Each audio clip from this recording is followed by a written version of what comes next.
ভালো তো সবসময়ের জন্য বলতেই থাকি যে তোমাকে ভালোবাসি, তুমি তো আমার জীবনের অর্ধ অঙ্গনী। ওয়াইফকেটাই বলবো অনেক ভালোবাসি, আই লাভ ইউ। নিজের প্রিয়জন অর্থাৎ স্ত্রীকে প্রশংসা করার জন্য আলাদা করে কোনো আয়োজন দরকার হয় না, প্রয়োজন শুধু কয়েকটি বাক্য। আর আজকে একটি বিশেষ দিন, অর্থাৎ স্ত্রীকে খুশি করার দিন।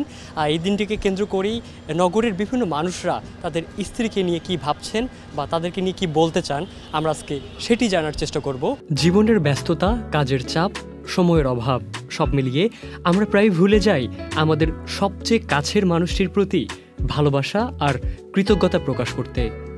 অথচ একটি ছোট্ট প্রশংসাই বদলে দিতে পারে সম্পর্কের রং। সকালে ঘুম থেকে উঠে রাতের শেষ প্রহর পর্যন্ত পরিবারের জন্য নিরলস পরিশ্রম করেন স্ত্রী, তবুও স্বামীর ব্যস্ততায় থেকে যায় না বলা অসংখ্য কথা।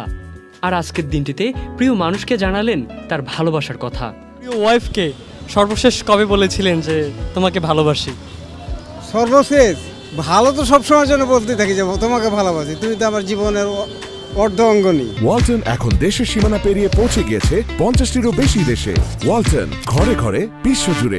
কষ্ট করে যে স্ত্রীকে রাগ দেখায়, আমি কিন্তু রাগ দেখাই না, আমি আরো হাসি মুখে কথা বলি, আমার ওয়াইফও হাসি মুখে কথা বলে, এইভাবেই জীবনযাপন আমরা করি।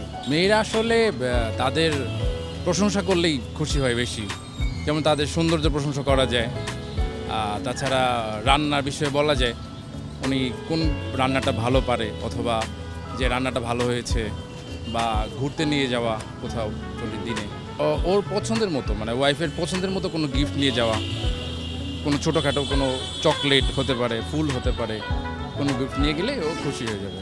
আপনার প্রিয় মানুষকে নিয়ে কি বলার, অর্থাৎ আপনার ওয়াইফকে কি বলতে চান? ওয়াইফকেটাই বলবো অনেক ভালোবাসি, আই লাভ ইউ। এমন প্রশংসা শুধু দাম্পত্য সম্পর্ককে মজবুত করে না, বাড়ায় আত্মবিশ্বাস ও পারিবারিক উষ্ণতা। কারণ প্রশংসাই হতে পারে দাম্পত্য জীবনের সবচেয়ে সুন্দর বন্ধন। ইবনে সাইদ অঙ্কুর, চ্যানেল আই।